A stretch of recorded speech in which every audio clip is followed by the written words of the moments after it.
सिलसिले में जद्दोजहद कर रहे हैं और नाजायज़ कब्ज़ों से वक़्फ़ को आज़ाद कराने के लिए, वक़्फ़ का रजिस्ट्रेशन कराने के लिए ज़िला इंतज़ामिया में क्या कुछ ज़रूरत पड़ती हैं, उस सब के तहत इसमें सबसे ज़्यादा ज़रूरत और सबसे ज़्यादा अहम रोल जो सामने आता है वो पुलिस महकमे का आता है।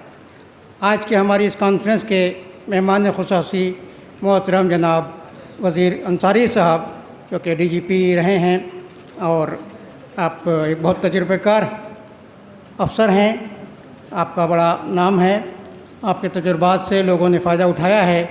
हम चाहेंगे कि आप तशरीफ़ लाएँ और अपने तजुर्बात से हम सबको ये बताएं कि किस तरह से पुलिस महकमे के ज़रिए या एडमिनिस्ट्रेशन के दूसरे ज़िम्मेदारान के ज़रिए हम औक़ाफ़ के सिलसिले में ताउन हासिल करें। बहुत बहुत शुक्रिया जनाब। आज इस प्रोग्राम के देखिए, मैं समझता हूँ कि कहीं न कहीं गलती हुई है। अकरमुल जब्बार खां, जिनको मैं हमेशा से अकरम भाई कहता हूँ, मैं बहुत ही सीनियर ऑफिसर हैं।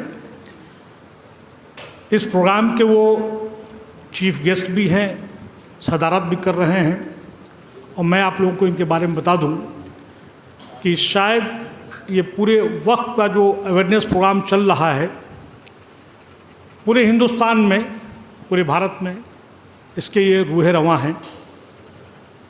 ये बहुत ही सीनियर ऑफिसर हैं, हमसे बहुत बड़े सीनियर ऑफिसर हैं।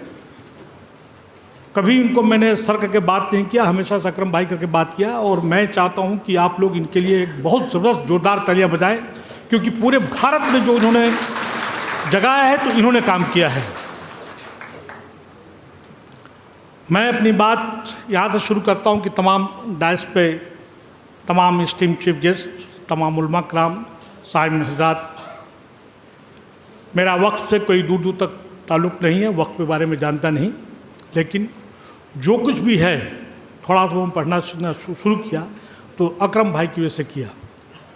मुझे ठीक से याद नहीं है, इनका हुक्म हमारे ऊपर चलता है। ये कुछ और बात है कि हमने कोई काम नहीं कर पाया और ना होने की वजह यह है कि बहुत से कांस्टेंट हैं।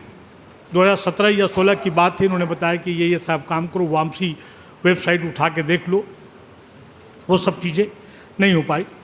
और अभी भी जो होना चाहिए, मैं नहीं समझता कि कहीं पे किसी तरह हम लोग आगे बढ़ पाए हैं। मुझे जो टॉपिक दिया है रोल ऑफ द पुलिस, इस पे बात करने से पहले मैं ये बताना चाहूँगा कि अभी तक जो जानकारी मैंने गैदर किया है, जो काम होना चाहिए, जैसे कि वक्फ एक्ट सेक्शन 9 और 14 शायद है, उसमें वक्फ बोर्ड के कॉन्स्टिट्यूशन की बात कही गई है। मुझे नहीं मालूम है कि किसी प्रदेश का साउथ इंडिया में अगर हो तो शायद वहाँ पे वक्फ बोर्ड के कॉन्स्टिट्यूट किया गया है, लेकिन जो मैं जानता हूँ, जहाँ मैं रहता हूँ मध्य प्रदेश में, वहाँ पे वक्फ बोर्ड के नाम की कोई चीज़ नहीं है। छत्तीसगढ़ में वक्फ बोर्ड की कोई चीज़ नहीं है। रजिस्ट्रेशन का जो सेक्शन 32 सेक्शन है, मैं नहीं समझता कि एज सच रजिस्ट्रेशन तो हुआ होगा, लेकिन बहुत से ऐसे उसमें फॉर्मेलिटीज है, जो कॉलम्स होते हैं, कहीं ना कहीं लेकुना या कहीं ना कहीं कमी होती है, वो नहीं हो पाता है। एक बहुत ही इम्पॉर्टेंट रजिस्ट्रेशन एक बहुत इम्पॉर्टेंट सेक्शन है, वो सेक्शन है 109, जिसमें ये कहा गया है कि पावर टू मेक रूल्स। जब बोर्ड ही कॉन्स्टिट्यूट नहीं होगा, जब उसमें बोर्ड के मेंबर्स ही नहीं होंगे, कोरम ही नहीं होगा, तो आप रूल और रेगुलेशन कहाँ बनाएंगे, जिसके लिए हमारी कम्युनिटी के बीच में बेदारी नहीं है। दूसरा जो इम्पोर्टेंट जो बात है, उसके साथ रूल और रेगुलेशन की बात, जो गवर्नेंस की बात होती है, सेक्शन 110 है, उसमें कहीं पे कुछ नहीं होता है। नेक्स्ट जो सेक्शन है, वक्फ बोर्ड गवर्नमेंट को अपने वक्फ प्रॉपर्टीज़ को गवर्न करने के लिए, रेगुलेट करने के लिए क्या सजेशन देना चाहती है, एज सच कहीं पे कुछ नहीं हो पाता है। अब सवाल ये उठता है कि वक्फ बोर्ड ही नहीं है, वक्फ बोर्ड फंक्शनल नहीं है, तो पुलिस क्या काम करेगी। इसमें वक्फ प्रॉपर्टी के साथ में जो उसके सत्यानाश करने वाले लोग हैं या खुर्द-बुर्द करने वाले लोग हैं, मैं अकरम भाई, मैं चाहूँगा कि 2 मिनट हमारी बात सुन ली, इस नालायक की भी बात सुन ली जाए और मैं आपके पास मैं आता हूँ। देखिए क्या हो रहा है, हमारे पास कम्युनिटी के पास में थॉट प्रोसेस नहीं है, वो सेंटर ही नहीं है थॉट प्रोसेस। स्ट्रैटेजी और प्लान जब नहीं करोगे तो अपने दुश्मन से कैसे फाइट करोगे? जितने भी वक्त की बात आ रही है उसमें 3 पिलर्स की बात कही गई है। जो चौथा पिलर उसमें कोई बात नहीं की जिसमें हम लोग शामिल हैं। हम लोग बात क्या कर रहे हैं? वक्फ, सेंट्रल गवर्नमेंट, स्टेट गवर्नमेंट जिसकी जिम्मेदारी है, नंबर 1 प्लेयर।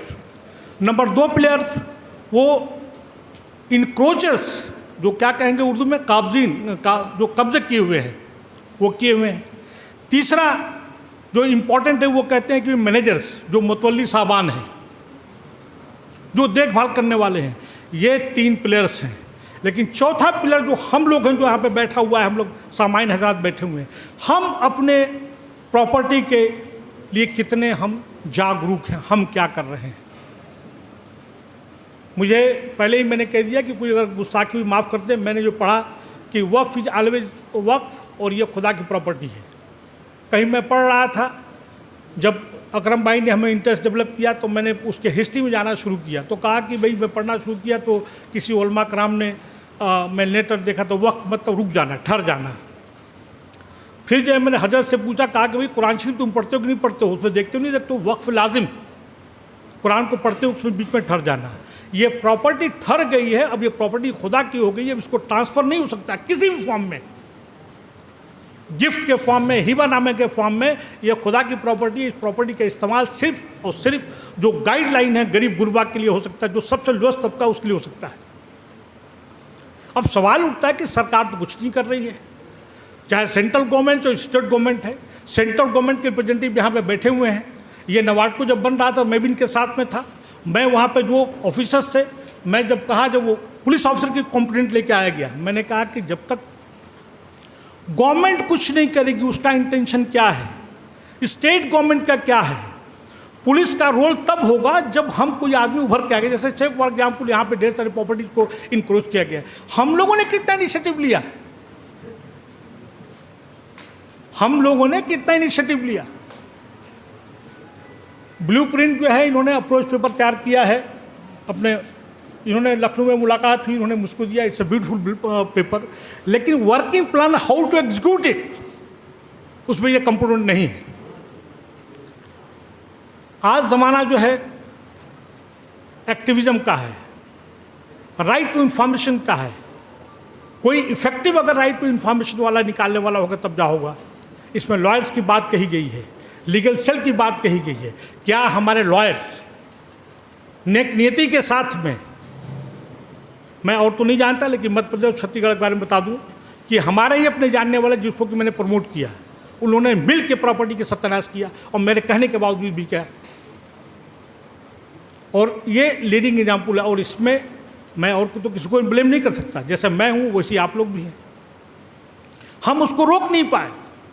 ऐसे तमाम सेकुलर लीडर्स जो मुसलमानों के फलाह बहबूद की बात करते हैं, 5 साल तक चीफ मिनिस्टर रहे, मंत्री रहे, उन्होंने वक्फ की ज़मीन पे बनाए हुए दुकान को तोड़वा दिया है। अब यहाँ पे मैं डिस्कस नहीं करना चाहता। हमारे मतवली इतनी दाढ़ी बनाए हुए लोगों ने बाकायदा उन्होंने खुद को कब्जा किया। मैंने कहा भाई ये तो इनक्रोच हुआ है, करोड़ों की प्रॉपर्टी, मुझे नहीं मालूम, ढेर सारी। अब जाके मुझे थोड़ा बहुत समझने की कोशिश कर रहा हूँ कि वक्फ है, आले औलाद है, ये औकाफ़ शाही है, और ये क्या बोलते हैं उसे, फैमिली। हाँ, तो ये तमाम चीज़ें अभी में मैं इसका कॉन्सेप्ट मुझे क्लियर नहीं हो पाया है। पुलिस तब रोल करेगी, पुलिस क्यों करेगी? पुलिस आज के डेट में, जैसे हम लोग कहते थे कि भाई हमारा मसला मसाइल जो है तालीम है, दूसरा हमने कहा हमारा रोज़गार है, आज तो खड़ा कर दिया टॉक्सिक एटमॉस्फेयर में हमारी खुद की सेफ्टी सिक्योरिटी भी बात आ गई है। पुलिस जो है गवर्नमेंट, जो पॉलिटिकल पार्टी जो सत्ता में, पावर में है, उसका एजेंट बन के काम कर रही है। यहाँ पे मीडिया वाले होंगे, मुझे कहने में कोई हर्ज नहीं है क्योंकि मैंने कई बार बयान दिया है। अब वो पुलिस से आप उम्मीद कैसे करेंगे जब आप खुद जागरूक नहीं हैं? आपको इंटेलेक्चुअली एकेडमिकली साउंड होना पड़ेगा और आपको डॉक्यूमेंट तैयार करने के बाद उसको पब्लिक डोमेन में लाना पड़ेगा। और जब आप अपनी इत्तेहाद को जब दिखाएंगे कि भाई हम लोग एकजुट हैं, ये हमारे खुदा की प्रॉपर्टी है, बराए मेहरबानी ये खुदा की प्रॉपर्टी को ख़त्म करो। सच्चर कमीशन और रंगनाथ मिश्रा कमीशन की रिपोर्ट के मुताबिक मैं समझता हूं कि अकरम भाई अच्छी तरीके से बताएंगे, जावेद साहब बताएंगे, 70 to 75% वक्फ लैंड किसी न किसी फॉर्म में कब्जे में है। आने से पहले मैं नेट पे देख रहा था, पूरी आमदनी जो है शायद 22 करोड़ या 24 करोड़ रुपया है।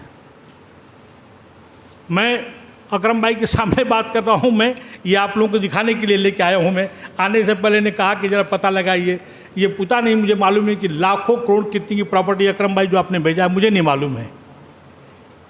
बुरहानपुर मध्य प्रदेश में एक डिस्ट्रिक्ट है, वहाँ पे लगता है कि पूरा बुरहानपुर डिस्ट्रिक्ट ही जो है वक्फ की प्रॉपर्टी में बसा हुआ है। ये दिखा रहा हूँ मैं, इन्होंने खुद भेजा है, लेकिन गाइडलाइन नहीं दिया कि मुझे क्या करना है। जब मैं गया सीओ से मिलने के लिए, सीओ वहाँ से भाग गया। 2 बार अपॉइंटमेंट लिया, नहीं किया। कुल मिला के आप जो कह रहे हैं कि role of the police, role police तब काम करेगी जब पुलिस के पास आप आएंगे। और पुलिस की कार्यशैली या उसके काम करने के स्टाइल क्या है, उस पर बोलना मुनासिब नहीं है, सबको सब मालूम है। आप अगर पावरफुल अगर होंगे इंटेलेक्चुअली, एकेडमिकली, अपने मुद्दे के लिए आप जागरूक होंगे, अपने राइट्स के लिए, हकूक़ के लिए जागरूक होंगे, आप पे इत्तेहाद होगा, तब जाके काम करेंगे। बहुत सी बातें जावेद साहब ने कह दिया है। मैं समझता हूँ कि वक्त भी कम है। मैं चाहूँगा कि अकरम भाई और तमाम जो यहाँ पे डाइस पे उलमा कराम हैं वो बात करें। हाँ, इतना जरूर है कि मैं अपनी बात को ख़त्म करने से मेरी आपसे मुद्दबाना गुजारिश है कि एक सेपरेट जो है सेमिनार इस बात पे किया जाए कि हाउ टू रिटेन और property, that is property of the God. खुदा की संपत्ति को, खुदा की प्रॉपर्टी को हमको कैसे रिट्रीव किया जाए, इसके लिए आपके पास स्ट्रेटजी प्लान क्या है? आपने कोई वर्कआउट किया है कि नहीं किया है, जो कहीं पे हुआ नहीं है। ये सिर्फ जो है, सिर्फ मैं समझता हूँ कि ये ऑन पेपर एक जो थ्योरेटिकल हमारी अप्रोच है, प्रैक्टिकल हमें करना पड़ेगा। जी, मैं अपनी बात को ख़त्म कर रहा हूँ क्योंकि मेरा टॉपिक नहीं है। मैं तो अपनी बात को यूं ही ख़त्म करता हूँ। गालिब का वो शेर है कि देखना तकरीर की लज्जत की जो उसने कहा, देखना तकरीर की लज्जत की जो उसने कहा, मेरे दिल में भी वही जो आपने। तो कुल मिला के जो कुछ भी ये कह रहे हैं, मैं आपकी बात से सहमत हूँ मैं, लेकिन हमारी स्ट्रेटजी और प्लान क्या होना चाहिए, हमारा थॉट प्रोसेस क्या होना चाहिए। पुलिस तब तक काम नहीं करेगी जब तक आप एकेडमिक इंटेलेक्चुअली पावरफुल नहीं होंगे।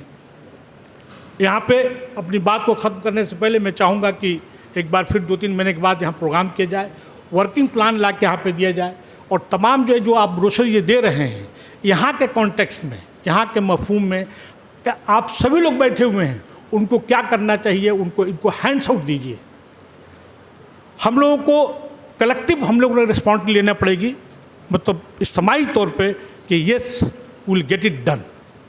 इंशाल्लाह कोई दिक्कत प्रॉब्लम नहीं आएगी। हाँ, इतना ज़रूर है कि हम लोग को अपने स्ट्रेटजी और प्लान बनाना पड़ेगा, क्योंकि बहुत ही टॉक्सिक एटमॉस्फेयर है। सरकार कुछ नहीं करेगी, चाहे सरकार सेंट्रल गवर्नमेंट चाहे स्टेट गवर्नमेंट हो। अब रहा सवाल कि ये तमाम जानकारी होने के बाद भी अगर हम नहीं करेंगे तो वही हुआ कि हम लोग, अब मैं क्या कहूँ मैं, कि हम ये तो नहीं कहते हम लोग नाहल हैं, लेकिन हम लोगों को अपने हक़ के लिए मुल्क में रहना है तो हमको जद्दोजहद तो करनी पड़ेगी, स्ट्रेटजी तो बनानी पड़ेगी, प्लान तो बनानी पड़ेगी।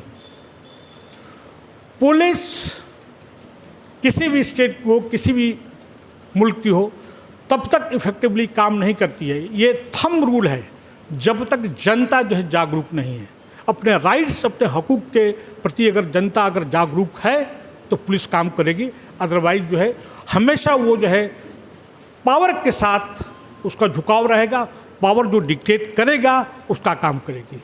आप सबका बहुत बहुत शुक्रिया, और ख़ास कर जावेद साहब और असद जमाल साहब, पालकी साहब और तमाम उलमा कराम का बहुत बहुत शुक्रिया। Thank you very much.